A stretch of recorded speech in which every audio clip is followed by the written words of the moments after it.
हमारे तरफ से बस फांसी की मांग है जी पहली मांग फांसी की है, उसके बाद नहीं जानते। जी खून के बदला खून चाहिए और कुछ नहीं।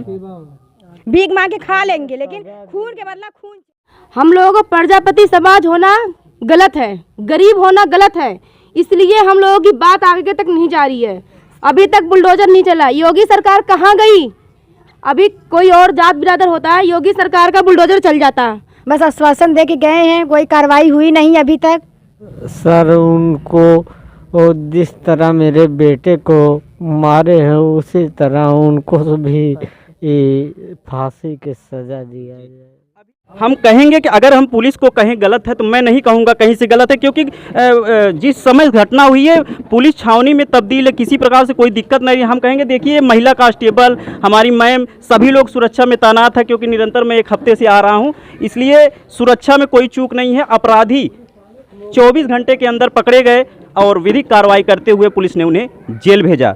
ऐसे में हम फिर एक बार कहेंगे ये प्रधानमंत्री आवास का घर नगर पंचायत खेतासराय में दोहरे हत्याकांड अंकित अजय 2 सगे भाइयों की विगत मंगलवार को हत्या हो गई थी। उसके बाद राजनीति कहें या षड्यंत्र कुछ उजागर नहीं हो पा रहा है। ऐसे में प्रजापति समाज के तमाम समाजसेवी घटनास्थल पर पहुंचे हुए हैं, जहां पे हम देख रहे हैं ये दोनों बहनें, हम कहेंगे बहनें सामने आए। और आखिर अभी इस स्तर पर अगर भीड़ आज 6 दिन पे जुट रही है तो इसके पीछे क्या दिक्कत है बहन?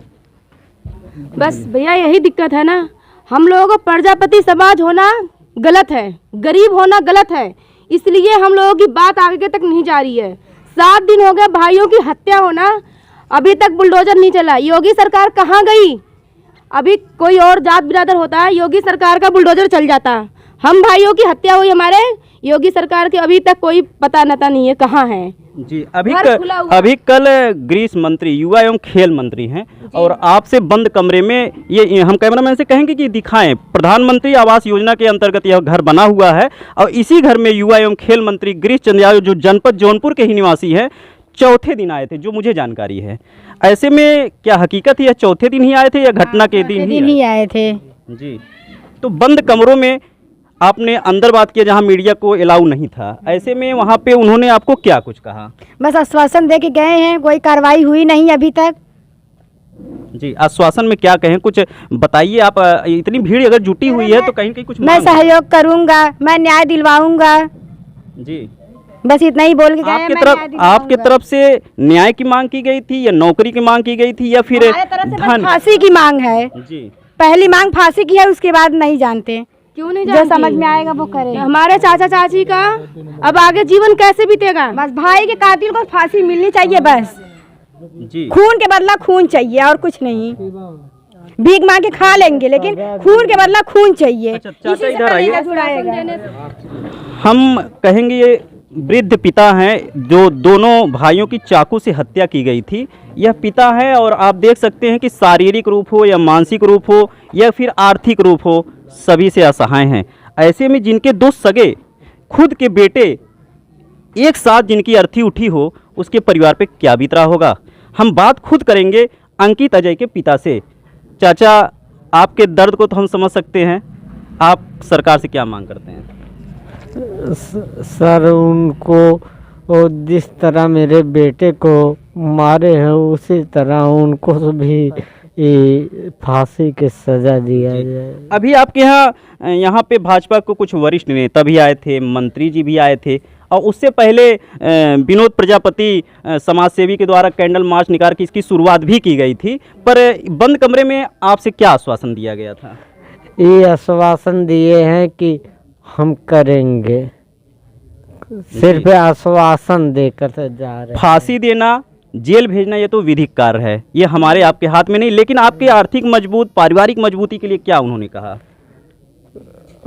कुछ भी नहीं कहा है। ये देखिए हकीकत सामने निकल के आई। बुजुर्ग पिता, हम कहेंगे कि अगर हम पुलिस को कहें गलत है तो मैं नहीं कहूँगा कहीं से गलत है, क्योंकि जिस समय घटना हुई है पुलिस छावनी में तब्दील है, किसी प्रकार से कोई दिक्कत नहीं है। हम कहेंगे देखिए महिला कांस्टेबल, हमारी मैम, सभी लोग सुरक्षा में तैनात है, क्योंकि निरंतर मैं 1 हफ्ते से आ रहा हूँ, इसलिए सुरक्षा में कोई चूक नहीं है। अपराधी 24 घंटे के अंदर पकड़े गए और विधिक कार्रवाई करते हुए पुलिस ने उन्हें जेल भेजा। ऐसे में हम फिर एक बार कहेंगे, ये प्रधानमंत्री आवास का घर बात कर रहा हूँ, एक पूर्व शासकीय अधिवक्ता भी आप रह चुके हैं, वो भी क्रिमिनल। ऐसे में विधिक रूप से प्रजापति समाज को आपके द्वारा मुकदमे में, पैरवी में क्या प्रयास किया जाएगा? मैंने परिवार को यह विश्वास दिलाया है, आपकी एक फूटी कौड़ी लगेगी नहीं घर से। हम अच्छे से अच्छे वकीलों का पैनल वहाँ खड़ा करेंगे और जल्द से जल्द सज़ा दिलाएंगे, कड़ी से कड़ी सज़ा दिलाएंगे। जो भी सज़ा देगी वो न्यायपालिका देगी, कोई भी चूक, कोई भी कोताही नहीं होगी। और एक कोशिश किया जाएगा फास्ट ट्रैक कोर्ट में ये मुकदमा चले और जल्द से जल्द पुलिस विभाग से यह अनुरोध है, जल्दी से आप विवेचना करके चार्जशीट दाखिल करें। बाकी काम न्यायालय का है, हम लोग वहाँ करा लेंगे। शराब एक देश हो या प्रदेश का राजस्व का माध्यम है। मुझे ऐसा लगता है यह राजस्व का माध्यम ही शराब पूर्णबंदी नहीं कर रहा है। ऐसे में क्या आपके द्वारा रीट दाखिल की जाएगी शराबबंदी की? अभी तो हमने सोचा नहीं है, आज आपने कहा है तो अब इसके बारे में पहल किया जाएगा, अवश्य करना चाहिए। आप विद्वान और अधिवक्ता है, इस पे विचार करना चाहिए। जी जी बिल्कुल किया जाएगा। और क्या मांग लेके आप एसपी और डीएम के यहाँ जा रहे हैं? हमने डीएम साहब को 1 तारीख को ज्ञापन दिया है, उसमें 3 मांगें हमने रखी थी कि परिवार के एक सदस्य को किसी भी पद पर और किसी भी विभाग में आप नौकरी दीजिए, क्योंकि उन बच्चों के अलावा इस परिवार का कोई है ही नहीं।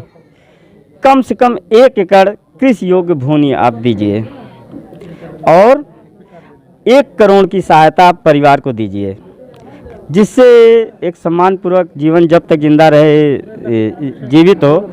आज जो है आप देखेंगे कि कैमरामैन से मैं कहूँगा, ये पूरे घटना के बाद आज ये मंगलवार की घटना है, लेकिन आंखों की पीड़ा पूरे जनपद में पहली बार मैं देख रहा हूँ कि ये वही पीड़ा है, आज भी ये बिलख रही है। चाची इस परेशान मत होइए चाची। अरे भैया हमारा लाल दून एक कैसे तो चली गई नहीं मरे लालवा। क्या नाम था दोनों का चाची? अजय अंकित हमारा लाल राम नहीं रे भैया, मैं चल गया। पकड़ लीजिए। ये देखिए ये पीड़ा है। अब मैं पीड़ा को उजागर और नहीं करना चाहता था, इसीलिए मैं माइक अपना वहाँ नहीं ले जा रहा था, क्योंकि मुझे भी कष्ट होता है। ऐसे में हमारे साथ ये कैंडल मार्च निकाल के समाज को जगाने वाले विनोद प्रजापति हैं। मैं चाहूँगा कि आखिर अगला कदम इस बच्चियों के लिए क्या होगा? देखिए भैया, मैं शुरू से कह रहा हूँ, सबसे पहले बाबा ने बहुत पहले घोषणा किया था कि हमारा बुलडोजर और जो गुंडा राज है ख़त्म होगा। आज जिस प्रकार से हत्या हुई है पुलिस चौकी के कान के नीचे, ऐसा नहीं होना चाहिए। पुलिस हमेशा गश्त भी करती है, फिर भी मैं यही चाहूँगा कि इस परिवार को ध्यान में रखते हुए उनको फांसी की सज़ा होनी चाहिए। शासकीय अधिवक्ता भी आप रह चुके हैं, वो भी क्रिमिनल। ऐसे में विधिक रूप से प्रजापति समाज को आपके द्वारा मुकदमे में, पैरवी में क्या प्रयास किया जाएगा? मैंने परिवार को यह विश्वास दिलाया है, आपकी एक फूटी कौड़ी लगेगी नहीं घर से। हम अच्छे से अच्छे वकीलों का पैनल वहाँ खड़ा करेंगे और जल्द से जल्द सज़ा दिलाएंगे, कड़ी से कड़ी सज़ा दिलाएंगे। जो भी सज़ा देगी वो न्यायपालिका देगी, कोई भी चूक, कोई भी कोताही नहीं होगी। और एक कोशिश किया जाएगा फास्ट ट्रैक कोर्ट में ये मुकदमा चले और जल्द से जल्द पुलिस विभाग से यह अनुरोध है, जल्दी से आप विवेचना करके चार्जशीट दाखिल करें। बाकी काम न्यायालय का है, हम लोग वहाँ करा लेंगे। शराब एक देश हो या प्रदेश का राजस्व का माध्यम है। मुझे ऐसा लगता है यह राजस्व का माध्यम ही शराब पूर्णबंदी नहीं कर रहा है। ऐसे में क्या आपके द्वारा रीट दाखिल की जाएगी शराबबंदी की? अभी तो हमने सोचा नहीं है, आज आपने कहा है तो अब इसके बारे में पहल किया जाएगा, अवश्य करना चाहिए। आप विद्वान और अधिवक्ता है, इस पे विचार करना चाहिए। जी जी बिल्कुल किया जाएगा। और क्या मांग लेके आप एसपी और डीएम के यहाँ जा रहे हैं? हमने डीएम साहब को 1 तारीख को ज्ञापन दिया है, उसमें 3 मांगें हमने रखी थी कि परिवार के एक सदस्य को किसी भी पद पर और किसी भी विभाग में आप नौकरी दीजिए, क्योंकि उन बच्चों के अलावा इस परिवार का कोई है ही नहीं। कम से कम 1 एकड़ कृषि योग्य भूमि आप दीजिए और 1 करोड़ की सहायता आप परिवार को दीजिए, जिससे एक सम्मानपूर्वक जीवन जब तक जिंदा रहे, जीवित हो। आज जो है पारिवारिक मजबूती के लिए क्या उन्होंने कहा? कुछ भी नहीं कहा है। ये देखिए, हकीकत सामने निकल के आई। बुजुर्ग पिता कह रहे हैं मुझसे कोई भी आश्वासन नहीं दिया गया। ऐसे में हमारे साथ कुछ समाजसेवी भी हैं। हम चाहेंगे कि जो है इनसे, आप लोग दूर से आए हैं, क्या मांग लेके आए हैं यहाँ पे, क्या उद्देश्य लेके आए हैं? कोई गाजीपुर से, कोई जौनपुर से, कोई सुल्तानपुर से, किसी एक का नाम हम नहीं लेना चाहेंगे, लेकिन फिर भी हम जानना चाहेंगे आखिर क्या आप इनके लिए प्रयास करेंगे? मैं अक्षत राज आज़ाद भगत सिंह प्रदेश अध्यक्ष बोल रहा हूँ जी। क्या आप मांग करेंगे?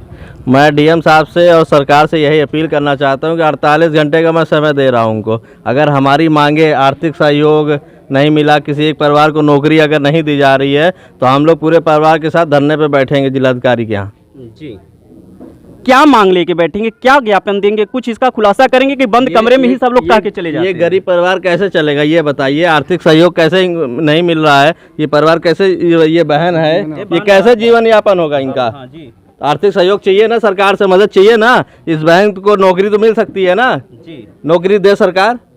एक 1.5 एकड़ भूमि पट्टा हो कहीं सरकार की। जी, आप लोग नौकरी की मांग करते हैं, ये भी सही है, आर्थिक की मांग करते हैं, ये भी सही, मैं भी सहमत हूँ, परंतु कोई भी नेता अभी शराब बंद का बात नहीं किया। आखिर पूरी घटना जो हमारे सूत्र से पता चली है उसमें बहुत बड़ा कारण है शराब और चाकू।